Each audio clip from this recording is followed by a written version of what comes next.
On this morning in February of 1943, Hans and Sophie Scholl don't realize it's the last time they will leave their apartment. Hans Scholl is 24 and his sister Sophie is 21. Both are university students in Munich, Germany. As they step out the door, Hans clutches the handle of his red suitcase. Hans and Sophie wind through the neighborhood streets. They're due at the University of Munich in a few minutes. They walk under the grand archways and into the main building. Perfect timing. Their fellow students are still in lectures. The halls are quiet, not a soul in sight. Sophie unlatches the red suitcase to reveal more than 1,000 sheets of paper. Each is a leaflet with this important message. Fellow fighters in the resistance, there is but one slogan: fight against the party. In Nazi Germany in 1943, comments like this are considered treason. In fact, Hans and Sophie are being hunted by the Gestapo secret police for their ongoing criticism of the Nazi regime. With minutes before class will end, Hans and Sophie run up the marble stairs and into the halls. They stack leaflets on the ground in front of each classroom, neatly piled and waiting to be discovered. They empty their hands of the leaflets and begin to rush out. But wait, Sophie realizes there are more leaflets, so she turns around and climbs up to the third floor. She looks over the balcony and down into the atrium. This time, Sophie sends the last stack of leaflets fluttering into the air. But at that moment, Hans and Sophie don't notice someone is watching. From the U.S. Holocaust Memorial Museum, this is 12 years that shook the world. I'm Erin Harper. Hans and Sophie Scholl are teenagers when the Nazis come to power in 1933. Siblings, growing up in a small town in southern Germany. They're Christian, so they're not persecuted the way German Jews are, but their lives are changing in other ways. Within a few years, the Nazis mandate that non-Jewish German teenagers must join the Hitler Youth programs, designed to win over young people to Nazi ideology. Hans and Sophie join the programs willingly, but initially they don't see that there's no room for individuality. Germany had only been a democracy for a short time when the Nazis came to power. They quickly dismantled many fundamental democratic rights, transforming Germany to a dictatorship. They suspended the right to free speech, the right to assembly, freedom of the press, and due process of law. German citizens are learning that they too are losing rights. That's Dr. Rebecca Dupas, program manager for the Initiative on the Holocaust and Civic Responsibility at the museum. People are learning, often through mistake, that they can't talk freely about what they heard their parents say over dinner. That the expectation is that they are to keep quiet and to go along with the flow. But Hans and Sophie have a unique upbringing. Their parents speak out against the Nazi Party within their home and expose Hans and Sophie to the work of modern artists and books that were banned by the Nazi Party. So with open minds, Hans and Sophie start to resist. In one instance, Hans is chosen to carry a flag in a Nazi rally for his Hitler Youth program. He later reflected that the propaganda, the Nazi pageantry, the whole experience, it felt shallow. So instead, he carries on with friends and makes his own version of a youth group. This eventually gets Hans in trouble in 1937, when he and other members are arrested, questioned, and forced to disband. And in Sophie's program, she proposed the group read the works of Heinrich Heine, a Jewish poet who had been banned by the Nazis. It didn't go over well. Still, Sophie announced, "Whoever doesn't know Heine doesn't know German literature." All the while, Hans and Sophie dream of studying at university. Hans enrolls at the University of Munich in 1939. Sophie joins him there in 1942. At university, Hans forms a close group of friends, Alex, Willi, and Christoph. The young men are studying medicine, but together they also spend hours reading poetry and discussing literature. They share moral ideals and a sense of right and wrong. So soon the conversation turns to politics and the role of members of society who live under the Nazi regime. And while most of society was going in one direction, you had this very tight-knit group of individuals who were supporting one another in their very unpopular opinion about the Nazis. Bonded by their trust, the young men form an anonymous group to resist the Nazis. They call themselves the White Rose. Certainly, members of the White Rose were already doing dangerous work, so to speak. because they were pushing against a regime at a time where they were not supposed to say or do anything that was in opposition to Nazi ideology. And so it really does speak to the trust, because at any moment they could have been exposed. And then alongside that comes all of the consequences. In Nazi Germany, the punishment for speaking out against the regime is imprisonment or execution. Hans keeps the group secret from Sophie, so she would be safe if they were ever caught.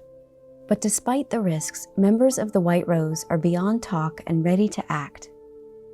Hans has the idea to write anonymous leaflets and send them to Germans across the country. And in June of 1942, Hans and Alex load a typewriter with white paper.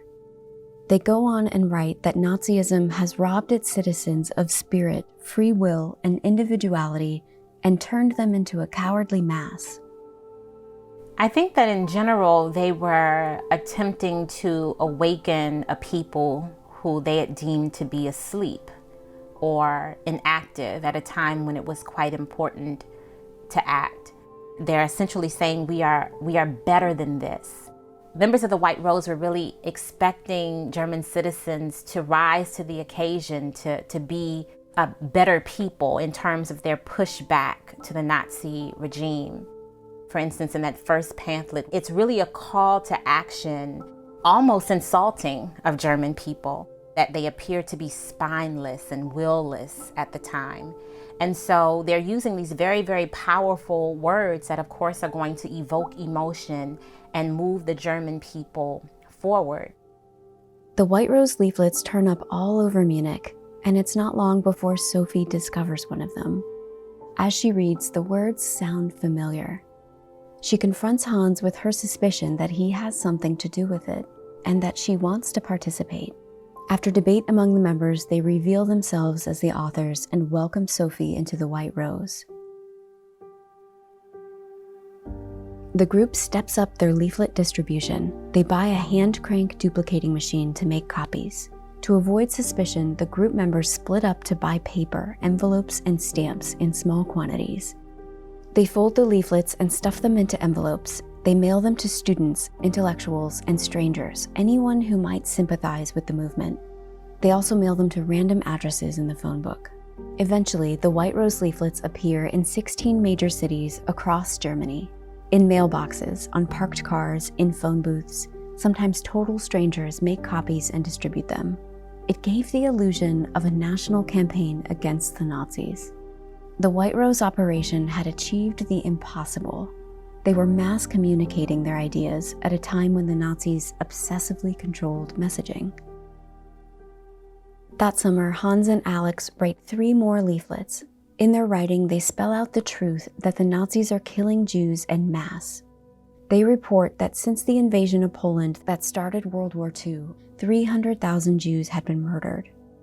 The White Rose members heard this from a friend who'd been to the war on the Eastern Front and saw the German killing machine with his own eyes. He witnessed Jews being shot at mass graves. Of course, many more Jews had been murdered by the Nazis at this point. The Nazis tried to keep their crimes against Jews a secret, but rumors had been circulating for years. So when Germans read Hans's leaflet, do they believe it? Some people don't want to believe it. But there is a certain ease in not knowing. There is a lack of accountability in not knowing.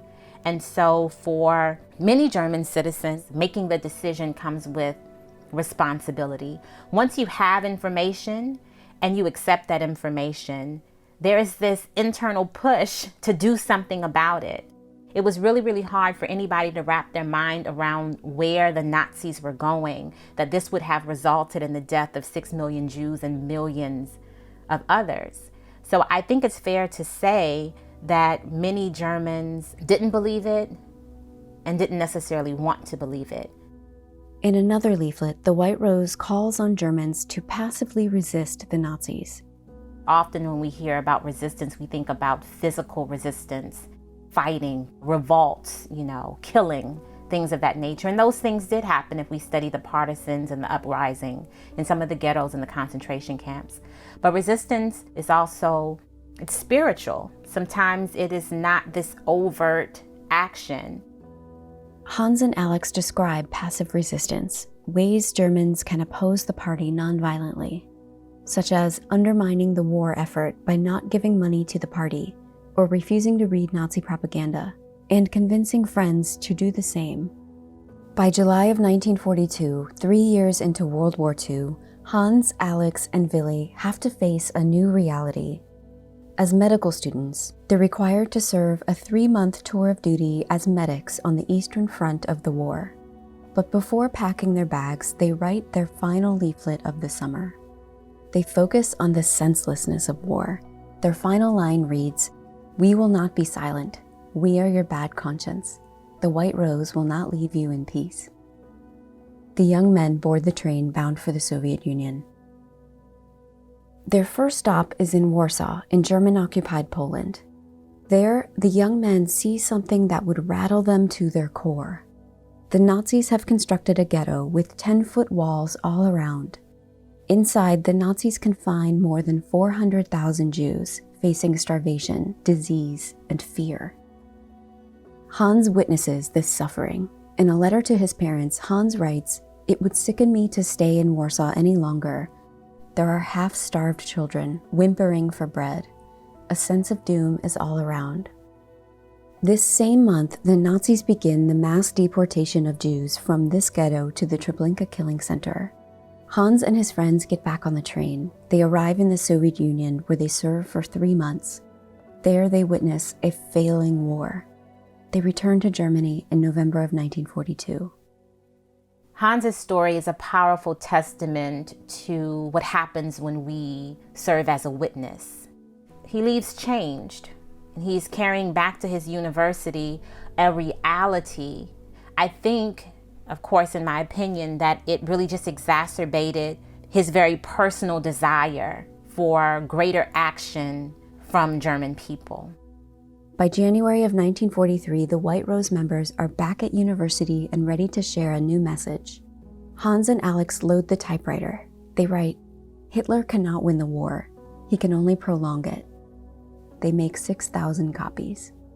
But the young men are still charged by the image of war, so they sneak out in the middle of the cold nights. They slip through the dark streets in Munich where police are patrolling.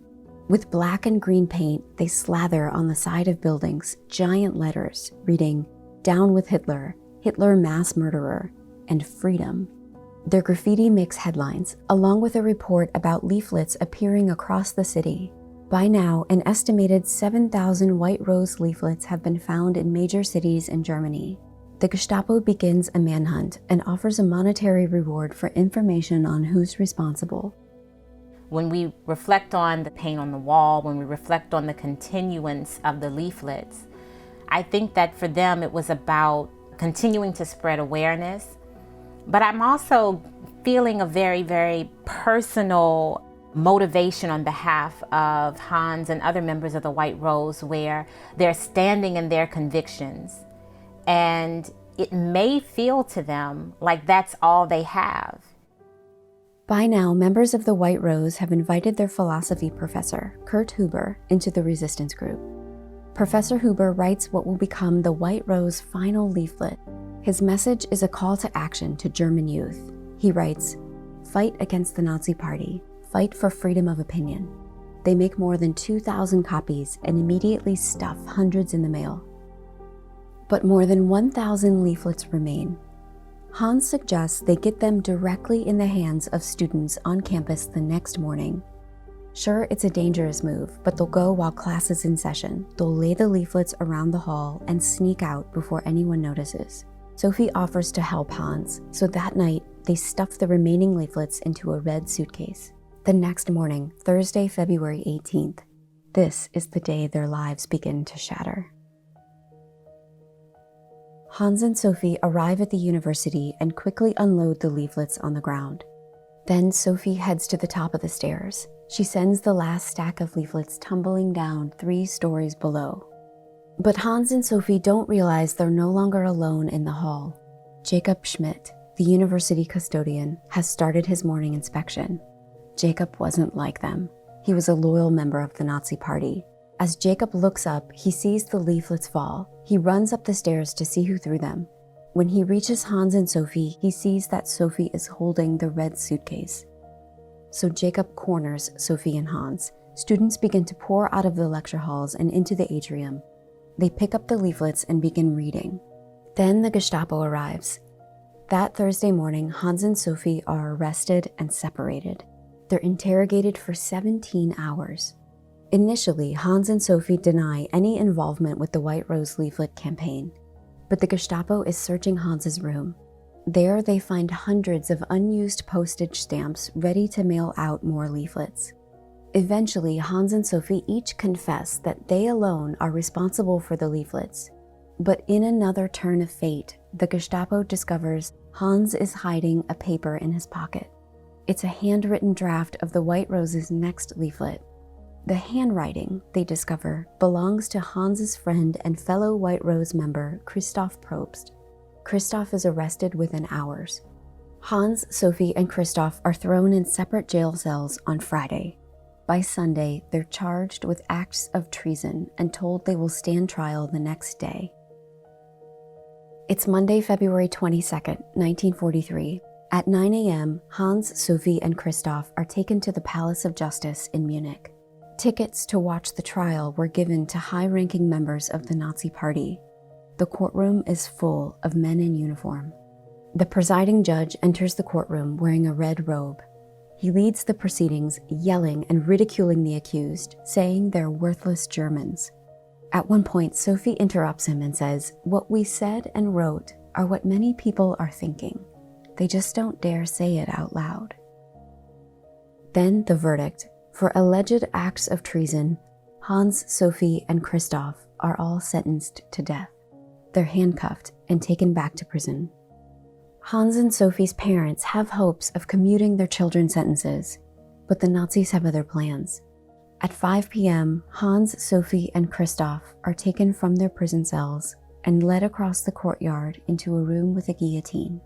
There they would be beheaded by the executioner. Sophie is first, then Hans and Christoph. As Hans is led in, he yells, "Long live freedom." 3 hours after their trial, they were dead. Certainly, this swift execution was about continuing to send a message. It sends a message to others about the position of the Nazis and their refusal to tolerate what they deem to be treasonous behavior. And they use the White Rose as an example that there's a consequence that awaits them. It was neither the first nor last time the Nazis executed those who resisted or spoke out against the regime. In the months following, other members of the White Rose were arrested and tried. Alex, Willy, and Professor Huber were also executed. Nearly a dozen others associated with the White Rose received prison sentences. When we think about the White Rose, it teaches us a great deal about conformity. Why didn't Hans and Sophie and the others in the White Rose go along with the grain? What made them different? They were willing to die for this cause. At a young age, Hans and Sophie watched their democracy crumble. And while most members of society kept quiet, Hans and Sophie insisted on their right to protest. And their protest was unique. They had their own unique way of protesting a government that they disagreed with. And if anything, I feel that the White Rose serves as an example of being creative in your protest and being committed to that. So in some ways, the story, as tragic as it is still quite inspirational to think that young people were willing to push back at the face of death. In the months following their deaths, news about the White Rose resistance movement spread across Europe. British forces obtained the White Rose's final leaflet and made thousands of copies. They dropped the leaflets from aircraft, raining them down on cities across Germany. But by this time, the Nazi regime had doubled down and called for total war. They focused every aspect of German life on the war effort and vowed to severely punish all of those who resist. And the war would go on for 2 more years. Long after his death, we've come to understand something more about Hans Scholl. Remember when Hans was arrested in 1937 for being part of an unsanctioned youth group? Hans was also charged under Nazi laws that targeted gay men and boys and criminalized their behavior. A few days after his arrest, the Nazis indicted Hans for having a romantic relationship with a boy in his secret youth group, and it was true. Hans's relationship was thoroughly investigated by the Gestapo, and he was held in prison for 6 weeks. In the prison cell, he wrote a letter to his mother. He said, "I raised myself up against my inner struggles and also discussed it with the boy. I was washed clean, but now I must face my punishment." On trial, Hans pleaded guilty and said, "I can only justify my actions on the basis of the great love I felt." Hans made a positive impression on the court, and his commanding officer put in a good word for him. Ultimately, the judges dismissed Hans and wrote the charges off as youthful misjudgment. Hans, too, was a victim of the Nazi regime. We don't know if Hans would have considered himself to be gay. We do know that after his death, his family didn't speak of this charge against him. They may have feared it would have been used against Hans to tarnish his reputation. But it leaves us wondering, was Hans's persecution by the Nazis part of his motivation to resist in the White Rose? And did that persecution influence his final words that echoed through the courtyard when he said, "Long live freedom"? From the U.S. Holocaust Memorial Museum, this is 12 Years That Shook the World. I'm Erin Harper. Joining us today was Dr. Rebecca Dupas, Program Manager for the Initiative on the Holocaust and Civic Responsibility at the museum. Our story is informed by the works of authors Toby Axelrod, Annette Dunbach, Ulrich Herrmann, Judd Newborn, Inga Scholl, and Robert M. Zoska. Our show is produced by myself. Our stories are researched by Meredith Guay. This podcast is funded in part by support from the Crown Family Philanthropies and from Laura Gins and family. Listeners, we want to hear from you. Tell us what you think of the episode. Send an email to podcast@ushmm.org or talk to us on social media. We are at Holocaust Museum. If you love our show, please follow us on your favorite podcast app. Thanks for listening.